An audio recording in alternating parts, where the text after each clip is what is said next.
Hello, welcome to the Legal Aid webinar.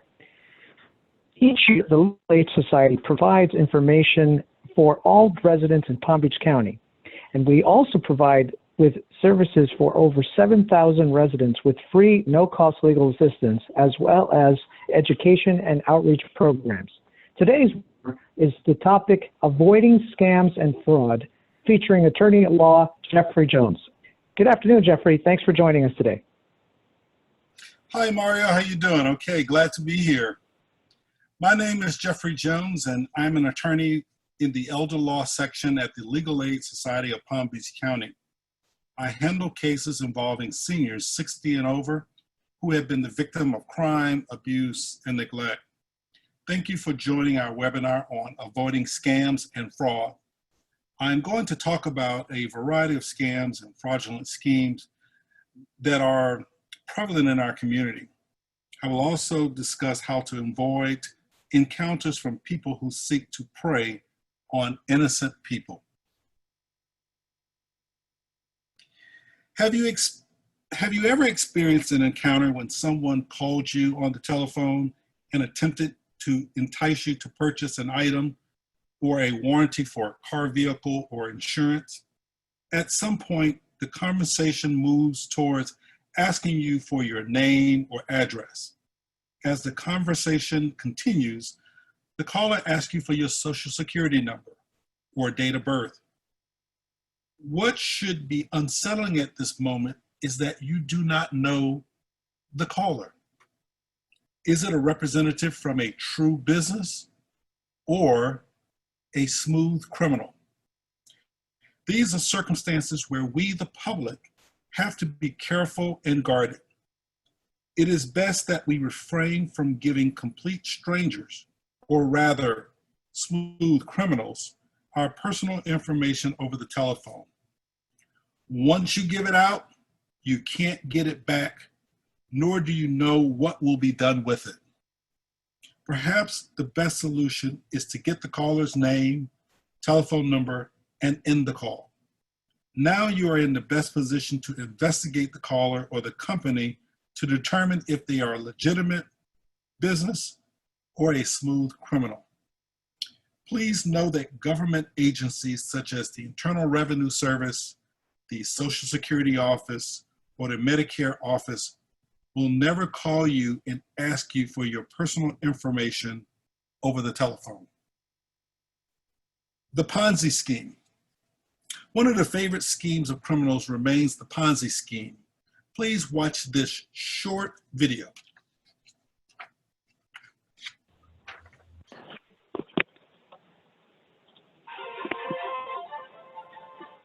Number 1, the Ponzi Scheme. Named after Charles Ponzi, this mother of all investment scams promises high returns and little risk. While it seems like one giant pyramid scheme, it's not. In pyramid schemes, there's a multi-level aspect where investors must recruit others. Ponzi victims only have to invest, which makes it seem less shady. You see, in the Ponzi scheme, no real investments are made. Old investors receive returns from the contributions of new investors instead of earning interest on their own money. For Bernie Madoff, this translated into billions of dollars and ultimately 150 years in prison. For his victims, it spelled financial ruin.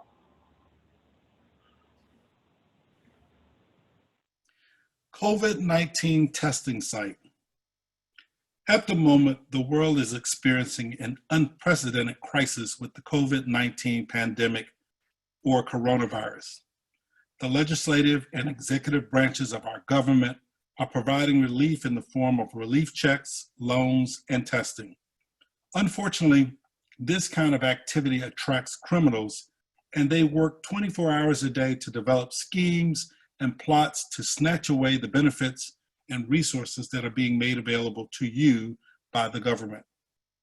If you decide to go to a COVID-19 testing site, please contact your doctor or local health department, police agency, or city or county government to find out the actual location for testing.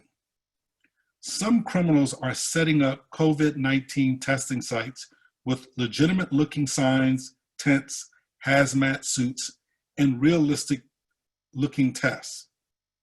Further, they are asking people for personal information, including social security numbers, credit card information, and other health information, which can be used for identity theft or to make charges against your credit card without authorization.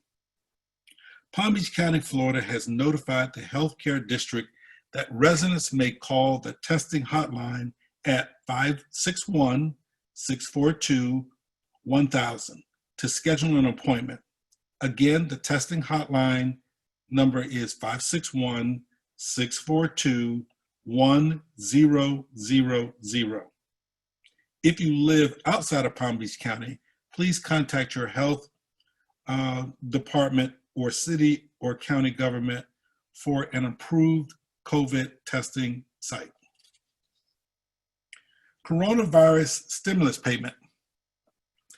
The following U.S. residents will be eligible to receive coronavirus stimulus payments: taxpayers who filed a federal tax return for 2018 or 2019, retirees who get Social Security, railroad, or other retirement benefits, beneficiaries who get public benefits like SSDI, disability, or veterans benefits, non-filers who do not have to file a federal tax return, including people who made no income or made less than $12,200 for single people or $24,400 for married couples. For most people, the Internal Revenue Service will provide eligible people their stimulus checks in the same payment method of their last tax refund, either direct deposit, direct express debit card, or paper check. You do not need a third party to get your check.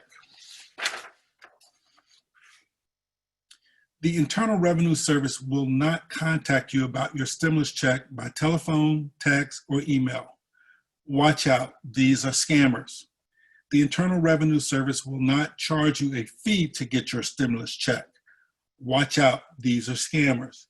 The Internal Revenue Service will not contact you by telephone, text, or email and request you to return money because you have been overpaid. Watch out, these are scammers. Bitcoin threat by blackmail. Recently, criminals have been sending consumers emails claiming to have hacked into their computer, stolen their email contacts and personal information, and recorded their visits to adult websites. The criminal also claims to have access to your webcam. The email may also reveal the consumer's password to heighten the fear. The criminal threatens to expose the consumer's personal information to family, friends, and employers if they do not purchase bitcoins and transfer to the criminal by a certain date. This is a scam. Delete the email and change your passwords. One's email may have been exposed by signing up to a new app, or the criminal sold that information to someone else. The grandparent scam. The grandparent scam is a popular tool by criminals used to prey on the fears of seniors. Criminals will call consumers pretending to be a police officer or a bail bondsman and claim that your grandchild has been arrested for smoking marijuana in a car with other teenagers, or shoplifting in a store, or driving while intoxicated. They claim that they will release your grandchild from custody and throw out the charges if you purchase gift cards and provide them the account numbers or send money via MoneyGram. They will also give you a short deadline to complete the task. It may be helpful if you and your grandchild have a special code word to use. If the criminal has your grandchild, ask them what is the special code or call the police.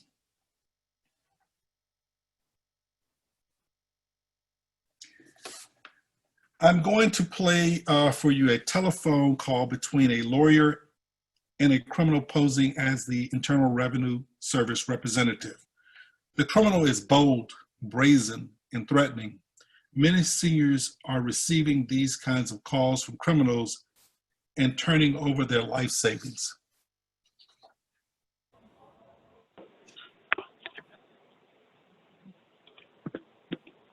Now, at this point of time, sir, as I've seen in your case file, there are two options left in your case file.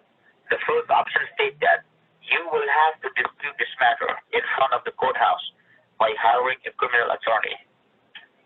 And the second option states that if you don't want to get any legal trouble with the IRS, and if you don't want to get arrested, in order to cancel and stop the work, all you have to do, you will have to mail this outstanding amount right away to the IRS in Washington, D.C. Oh, So okay. if you say Mail it you to have, okay. yes, so if you say that you have this amount, pay right away to the IRS in Washington, D.C., I can help you and I can give you one last chance. I can call the officer who is already on the way to get you arrested. I can stop them wherever they are. Well, that would be nice. I certainly don't want to go to jail. Okay, in order to do that, sir, if you say in this monitored and recorded phone line that you are having this kind of fun, to pay right away to the IRS in Washington, D.C., and I will let you know how to make this payment to be done. Well, you're telling me I have to mail it in. Yes, sir. So, do you think you have this kind of fun? Do you have this $5,450? And $34. Yeah, I've got that. Sorry? Yes, I have that. Okay, now let me explain, sir. Because of the warrant which was issued out in your name, and because of the case of tax evasion, all you have to do, sir, in order to make the payment, you have to follow some legal procedure. And there is a set mode of payment option for all those taxpayers who has a warrant in their name and who has a case of tax evasion. So let me ask you one question. Have you ever heard of a MoneyGram? MoneyGram. Is that like Telegram? No, MoneyGram is like some kind of store, so that you will have to do a MoneyGram. You have to go to a nearby MoneyGram store like a Walmart. Oh, Walmart. Okay, I can go to Walmart. Yeah, there's a Walmart close by. Yes, you have to go to a MoneyGram authorized store. You will have to mail this amount under the name of the officer who is handling your case file for the year 2013. And I will give you the name of the officers and the address. We'll do this one step at a time. Okay. First of all, when you do the MoneyGram to the officer, the store people will provide you a receipt. They will give you a receipt. In that receipt, there will be a reference ID number. Okay? All right. Reference ID number, you will have to give it to me right away so that I can send to the investigating officers in order to cancel and stop the work. So, let me tell you, sir, in order to do this, if you are choosing to make any payment, we are not authorized to take payment from your credit card, your debit card, or your bank details. All you have to do, you have to do it by yourself. You have to go to your bank first. You have to withdraw this kind of fund. So, because the store people, they have a policy.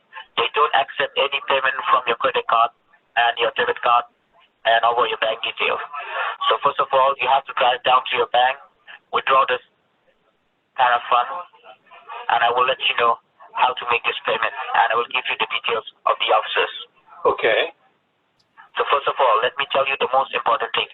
We are working over federally monitored and recorded phone line, and all these phone lines are attached to computer system management. The minute this call gets disconnected, the warrant is going to execute. So we have to stay online unless and until we cancel the warrant. So are you speaking through your cell phone or your home phone, sir?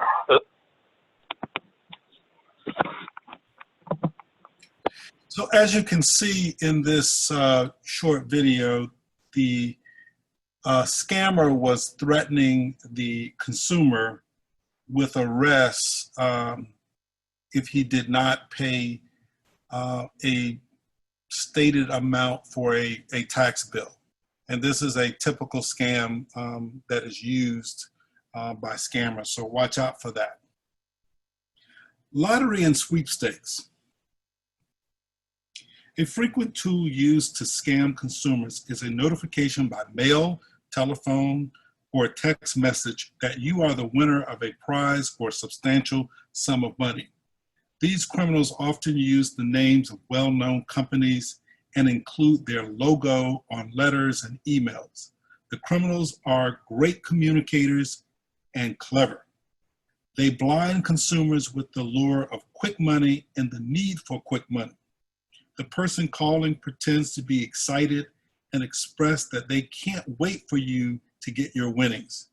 This seems too good to be true, but consumers consistently believe because they have a letter with a logo, the representative is excited, and most of all, the consumer desperately needs the money to pay off bills and help family members. This scheme works like no other. While the consumer is spinning on the euphoric high and the dream of how easy life will be going forward, the clever criminal slips in the hook and requests from the consumer, you know what, his or her personal information.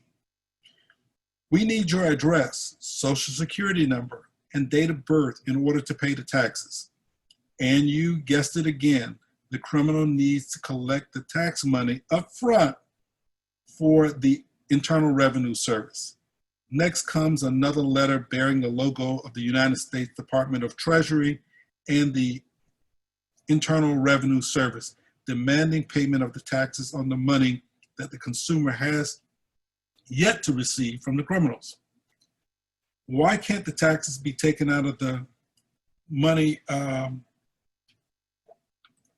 for the prize?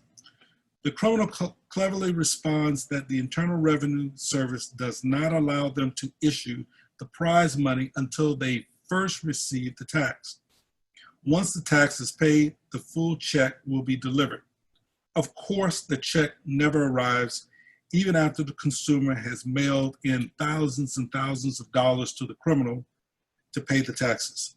Oops, did I forget? The criminal instructs the consumer to not make the check or money order payable to the United States Treasury, but to make it payable to in the name of the criminal who works for the Internal Revenue Service.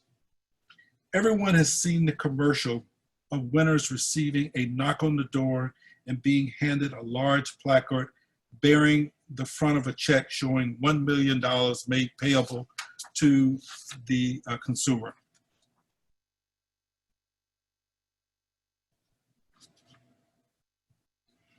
Counterfeit prescriptions.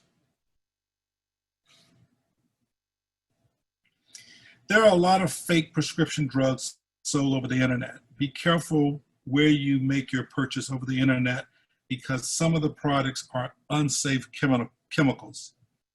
Do your homework and investigate the company and the product. Fraudulent anti-aging products. Many consumers are vulnerable to fake anti-aging products because some want to find that product that will make them look young again. There are fake products on the market.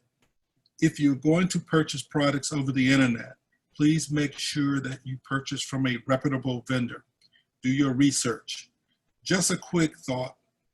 We are only 16 once in our lifetime. There is no product that will make you look 16 again.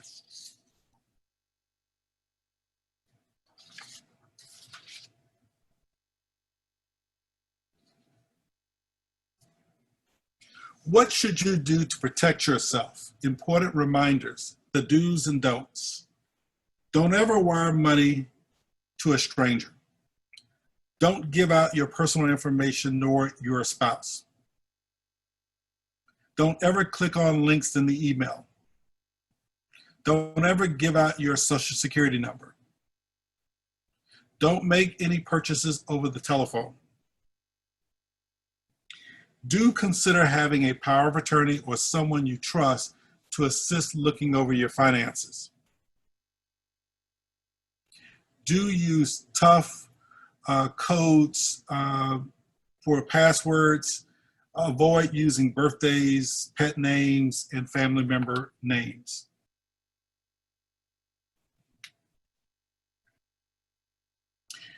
In order to obtain a free credit report, visit annualcreditreport.com or dial 1-877-322-8228.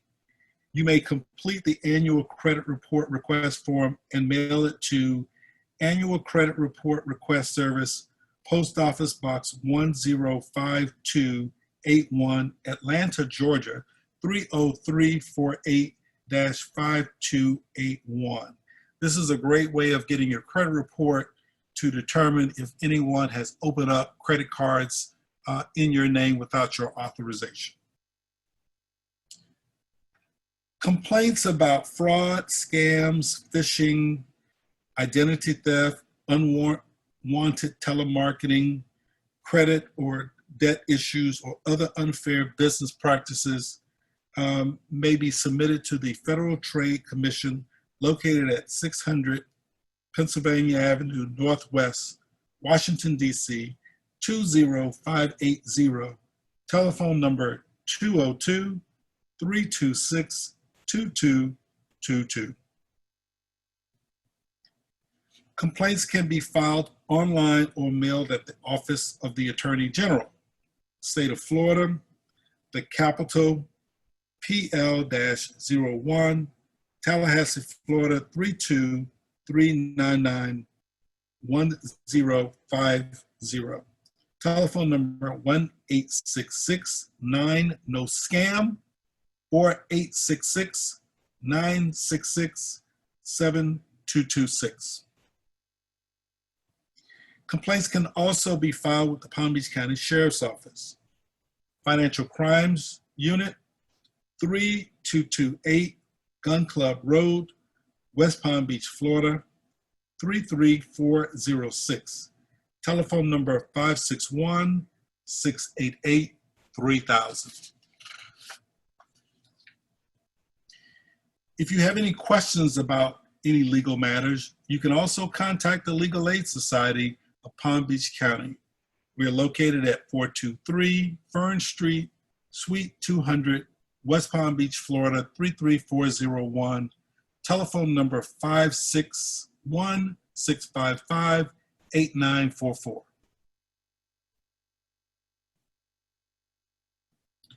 Together, we can defeat fraud. Again, my name is Jeffrey Jones, and on behalf of the Legal Aid Society of Palm Beach County, I want to thank you for listening to this webinar. Again, if you have any questions, please contact us at the Legal Aid Society.